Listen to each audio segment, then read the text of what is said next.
Avatar. Fire and Ash review. Oona Chaplin brings witchy villainy, but James Cameron's third sci-fi saga installment is stuck on repeat. Sam Worthington, Zoe Saldaña, Sigourney Weaver, and Kate Winslet head back to the future to continue the Pandoran struggle against genocidal colonists from Earth. If the title won battle after another weren't already taken, it might be a tidy fit for the third installment of James Cameron's sprawling Blue Man Group sci-fi adventure, Avatar. Fire and Ash. Yes, the movie offers gargantuan-scale spectacle, imposing technological wizardry, and virtually non-stop action involving overqualified and mostly unrecognizable actors in motion capture suits. But it's easily the most repetitious entry in the big screen series, with a been there, bought the t-shirt fatigue that's hard to ignore. That leaves way too much time over the movie's ass-numbing 3¼ hours to wince at the risible dialogue coming from the mouths of Nasik's folk on the distant moon. Pandora, or to stew in envy over their absence of body fat. The 13-year gap between Avatar and its first sequel, Avatar, The Way of Water, allowed time for a renewed sense of awe at the scope of Cameron's biodiverse world building, enhanced by the introduction of a new clan, new creatures, and a distinctive new environment. The third movie arrives just 3 years after its immediate predecessor, and in narrative terms, a few weeks after the events of that film, with the novelty now wearing thin. Firstly, it's not a great idea in a film with such an epic runtime to have a character urgently shouting, "I've got to take a leak." To be fair, it's understandable given that the full bladder belongs to human dude spider Jack Champion, revealed in The Way of Water to be the son of vicious Colonel Quaritch, Stephen Lang, sire before the latter was killed and transformed into a new breed of hybrid human/Nasik soldier. To my knowledge, Spider never does get to pee, unless he just goes in the Mangkwan Clan's bioluminescent aquatic ecosystem, like some filthy kid at the pool. I suppose, given his ex-Marine pre-Avatar origins, we can even buy Quaritch's nemesis Jake Sully, Sam Worthington, greeting his wife Neytiri, Zoe Saldaña, when she ignores instructions to stay home and watch the kids during a skirmish, instead leaping into fray with her killer archery skills. "Baby, I don't know whether to kiss you or yell at you," but that doesn't make it sound any less silly, especially with Worthington's Australian accent.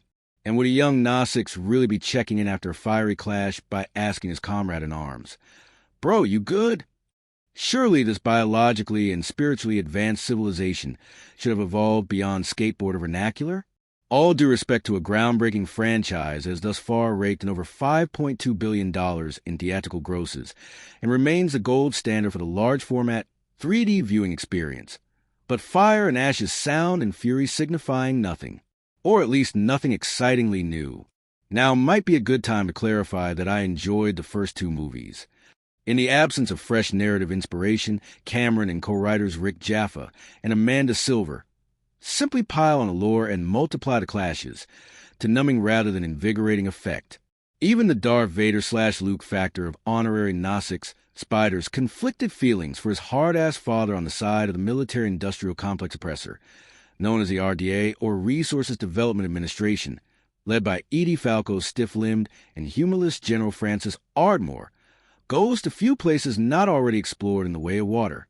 Having been forced by the human invaders to flee the lush green forest home of the Omaticaya people, Jake, Neytiri, and their family continue to live among the reefs and islands of the Mangkwan Clan, headed by tribal chief Tanawari, Cliff Curtis, and his pregnant wife Ronald, Kate Winslet. But the loss of Jake and Neytiri's firstborn son Medium, Jamie Flatters, remains an open wound for the family, especially for his impulsive brother Loike, Britton Dalton, who blames himself. When Quaritch resurfaces with a personal vendetta, Jake refuses to take a knife to a gunfight, instead loading up on military weapons salvaged from the last Sky People assault, which goes against the traditional Nasik's way. The women argue that the divine entity Iowa will provide, blathering on about having faith in the Great Mother's plan. But they haven't seen Edie Falco crab walking in an industrial-grade exoskeleton suit. Jake, for one, is not buying the Iowa assurance.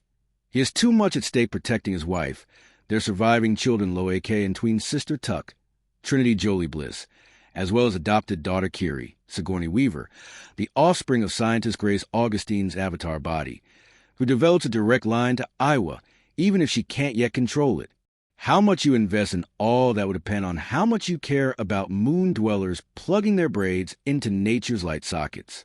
When the nomadic wind traders led by Palak David Doulis drop by in their monster jellyfish-powered airships with Amazon packages, Jake decides Spider needs to be sent back with him to the science research facility to live with his fellow humans. His best pal Kiri is devastated, but Neytiri, whose hatred of humans has intensified since Nedium's killing, insists Spider will never be one of them so as to go. Before the Sully family can get him back to the base, a savage air attack rains down on Mek'Keyina territory. Only this time it's not humans, but the barbarian Mangkwan Clan, firebombing the Wind Traders' vessels and laying siege to the peaceful community below. Their leader is bad bitch warrior Varang, Oona Chaplin, who ululates in triumph every time she scalps another Nausix, which means hacking off the ponytails that are their power source, like Ariana Grande's Top Knot. The Mangkwan, aka Ash People, are a bunch of godless warmongers who basically turn on Iowa when a volcano reduced their homeland to barren ash. Varang is their evil queen.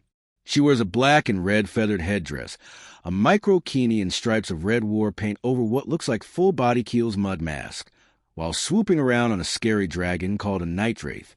When she starts demanding to be taught how to make thunder, she's not talking about rumbling flatulence, even if that might describe much of the action. Instead, she means advanced military firepower. Varang teams up with Quaritch and gets a whole arsenal of weaponry at her disposal, which is bad news for the Sullas, the Mek'Keyina, and the highly intelligent whale-like Tulkun that inhabit the oceans, especially as their annual shallow water calf communion approaches. Varang is the most interesting new addition here, and Chaplin plays her as a bloodthirsty sorceress, her yellow eyes aflame with rage as she shrieks about ripping out hearts. But the writers give her no complexity beyond being a relentless WMD. She and Neytiri hiss at each other like territorial cats whenever they get close. But the promised Nausix on Nausix chick action gets sidelined when the injured Ronald goes into labor, with poor Winslet forced to utter the lament of mothers since the dawn of time. I am dying, but first I will push out this baby. You got this, girl.